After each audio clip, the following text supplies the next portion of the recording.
Trump సింగారం, white house బంగారం. శ్వేత సౌధానికి golden touch ఇస్తున్న American president నిర్వాకం ఇప్పుడు మరో హాట్ టాపిక్ గా మారింది. శ్వేత సౌధాన్ని కనక మహల్ గా మార్చాలని కంకణం కట్టుకున్నారు ప్రెసిడెంట్ డొనాల్డ్ ట్రంప్. నా ఇల్లు బంగారం కాను అనే రేంజ్ లో స్వర్ణ అలంకరణకు గ్రీన్ సిగ్నల్ ఇచ్చేశారు కూడా. శ్వేత సౌధాన్ని 24 క్యారెట్ల బంగారు తాపడం చేయిస్తున్నారు. వైట్ హౌస్ లోని ఓవల్ ఆఫీస్, కేబినెట్ రూమ్ లో గోల్డ్ డెకరేషన్ ఘట్టం మొదలైంది.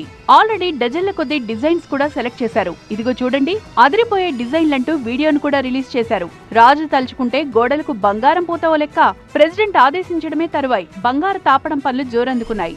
ఇప్పటికే వైట్ హౌస్ గోల్డెన్ చరిష్మాతో జిల్ జిగేల్మంటోంది. ట్రంప్ షోకు సరే, బంగారం తాపడానికి నిధులెక్కడమనే రచ్చా చర్చ జరిగింది. అయితే బంగారం తాపడానికి ప్రెసిడెంట్ ట్రంప్ తన సొంత ఖాతాలో నుంచి ఖర్చు చేస్తున్నట్లు వైట్ హౌస్ వర్గాలు ప్రకటించాయి. అమెరికా ఫస్ట్ అంటూ సెకండ్ టైం పవర్ చేజిక్కించుకున్న ట్రంప్ అమెరికా అధ్యక్ష భవనం కూడా వరల్డ్ లో నెంబర్ 1 గా ఉండాలని గట్టిగా ఫిక్స్ అయ్యాట. ఇటీవల సౌదీ పర్యటనలో సుల్తాన్ రాజభవనం చూశాక వైట్ హౌస్ అంతకు మించి ఉండాలని డిసైడ్ అయ్యాడనేది ఓ టాక్.